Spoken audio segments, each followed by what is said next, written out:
This is a Chevrolet Malibu Maxx 3.5 V6. It's an unusual car by General Motors, and we put head gaskets on it.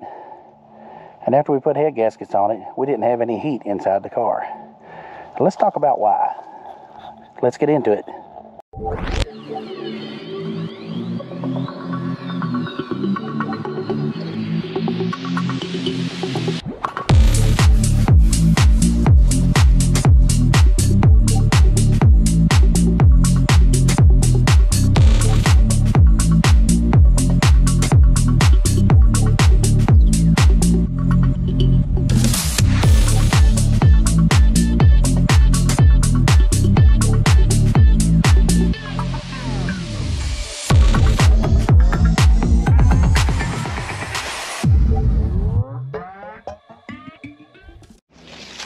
This is a 2006, and it's General Motors 3500 V6. Now, we bought this car off Facebook Marketplace and got a outstanding deal on it.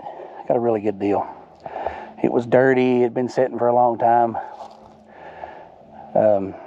It had blown a head gasket. Had some other issues. And the people that had it, they sent it to someone to work on it that never did get done. They had all the parts bought for it. So they just gave up on it and put it on there, and that's how it came into my hands. It's a nice little car. The interior is excellent. It's got a really bad window tint. It has key fob with remote start. Interior is nice. There's a few tiny little stains here and there. It comes with the carpeted floor mats, which are in the garage. I bought this car to sell, but my granddaughter has talked me out of it. There's the floor mats. They need to be cleaned up, but the thing's really nice. Got cup holders in the back. A little console. It's got a moon roof with shades in the back. The moon roof's in the back, and it's a hatchback. We get back to it. It had blown head gaskets, and the people, I'm assuming at some point in time, they changed the water pump to try to fix the problem. It didn't help. They bought a whole top end kit, which included valve seals. It just never got put on. So I bought the car, tore it down. Here's the car coming. Hang on just a minute. Now, I got it tore down. Everything looked good. The heads were good. I put new valve seals in the heads. I threw it back together, and I didn't have any heat when I put it back together. I bled everything really good. As I was saying before traffic come by, I live in this valley, and it seems like the cars are so loud on this video. But when we got it put back together, we had another code, and it had shift solenoid bad. The A shift solenoid. So we dropped part of the subframe and pulled the cover off over here. Me and my grandson, he got little arms. He got in there, and well, he ain't got little arms, got long spindly arms. He got in there and took the pins, the clips out, put the shift solenoids in. We got it back together. Everything was fine. And then, of course, after I drove with a TCC solenoid, loss of communication. So I'm guessing we were in there. We probably knocked the clip off the torque converter solenoid. But that's something we'll fix later. Right now, we're talking about the heat. And so I figured, well, whoever had it before probably used head gasket in a can or some type of stop leak in the radiator. Well, when I drained the radiator, it was clean, but I figured at some time they probably did. So there was like 10 gallons of water in the back seat where they just been dumping water through it to drive it. Water was pouring out the exhaust when I brought it home. So, it's cold out here. So, first thing I done, assuming that it had the heater core stopped up, the heater hoses are right there. I took them apart, flushed them out, flushed them both directions, had super good flow. Put it back together. Bled it. It's got a little bleeder. Run it for a long time until all of the steam come out of this bleeder port, and it was nothing but pure, clean antifreeze. Put it back on. I sat out here in the driveway on a cold night, and if you revved it up, it would have heat, and you let off of it, it wouldn't have heat. It would just get cold. And I figured, well, let's get online and see what other people are saying. Other people are saying the Impalas, the Malibus, the Cruises, anytime they've done any type of radiator work or water pump work, the thing gets airbound, so I knew it wasn't that. So I figured other people were saying that the blend doors goes bad in these really bad, which they do. This is not a dual climate zone. This is only has a single zone of heat. So I didn't think it was likely that the blend door was bad, but where it was blowing cold air like the AC was on, I felt like that could have possibly been an issue. So I could hear the blend door moving, but it wasn't moving very far. So I went and got another blend door, put a blend door on it, which is okay because I've got a Impala over there that has a bad blend door and they're the same. So, and it has a dual climate zone. If this doesn't work out, which it didn't, after I changed it out, got it put back together, there was no change. It still had a bad, cold air when it was idling and warm air when you revved it up. I wasn't getting any codes in there with the heating system. I didn't think it was anything under the dash. So I figured, well, I know they've probably put a water pump on this when they were having engine trouble. So I took the parts off over here. It looked like I had a new water pump. So I've got a vacuum system. I've done a vacuum system on this, vacuum seal. I got all the air out of the system. No change. Still the same thing.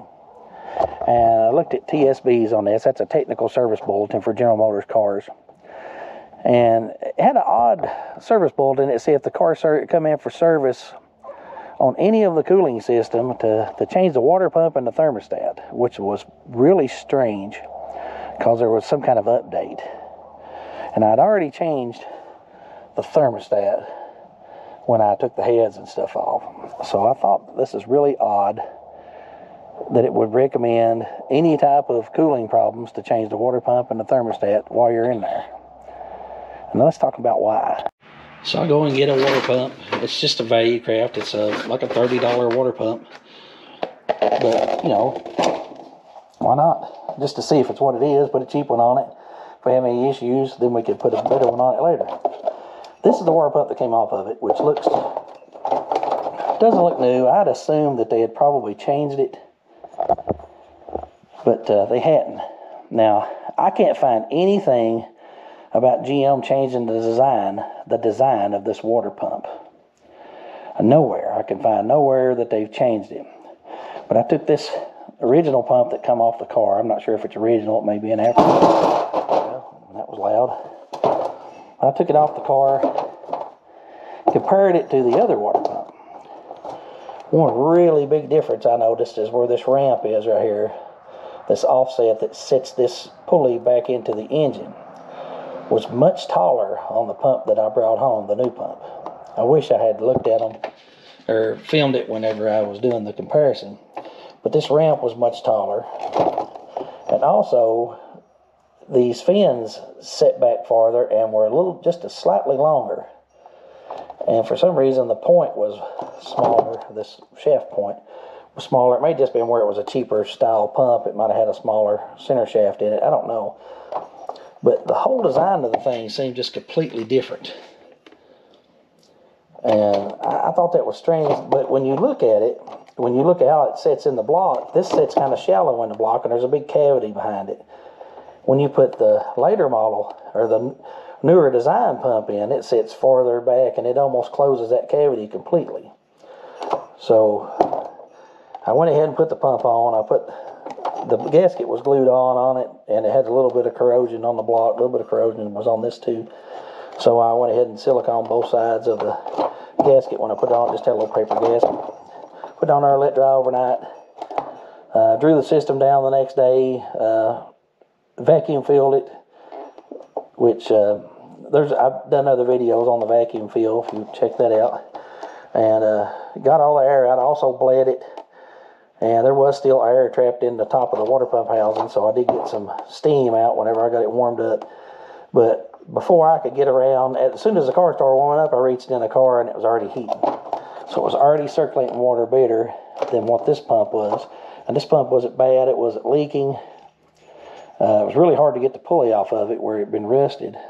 But I really would have thought that when they were having engine trouble, this would have been the first thing that they changed on their overheating. Now, the car wasn't overheating.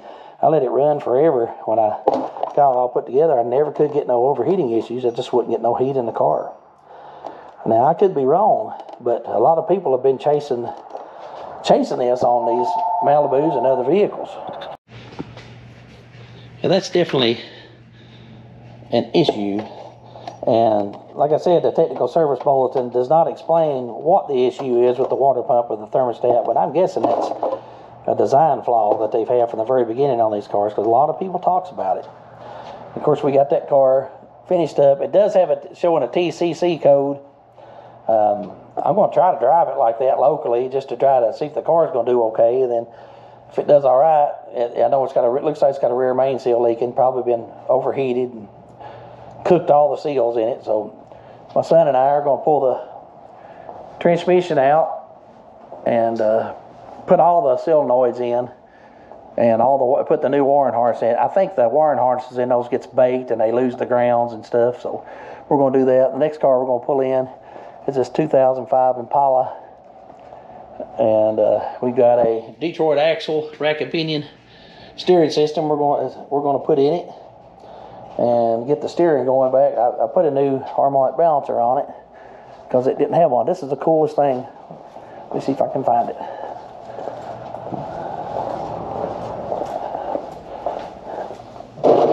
This is the harmonic balancer, and it's also your reader for your crank sensor. But it's supposed to have a pulley, a piece of rubber and a pulley on the outside of this. Well, when I got the car, it had a belt on it, everything was working, the water pump was spinning.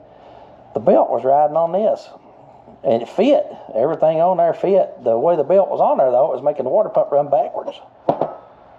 So I ordered a new one of these and put on there. Me and my grandson did, I guess. And put a new seal in it. And that is the most bizarre thing. It's really genius, I guess, that the way that it was working. The previous owner had it working, and it was working just fine. So strange. And when I tried to put the belt on there the right way, it was too loose. I couldn't figure out why. And I started studying this, and it's supposed to be like 2 inches bigger with grooves in it. Never seen a car that didn't have this actually work, but the belt was on there and it was working, even though the water pump was running backwards. Crazy. It may have heat issues too. I know it's got a bad blend door actuator because it has dual climate zones in it. The driver's side blows cold air and the passenger side blows hot air.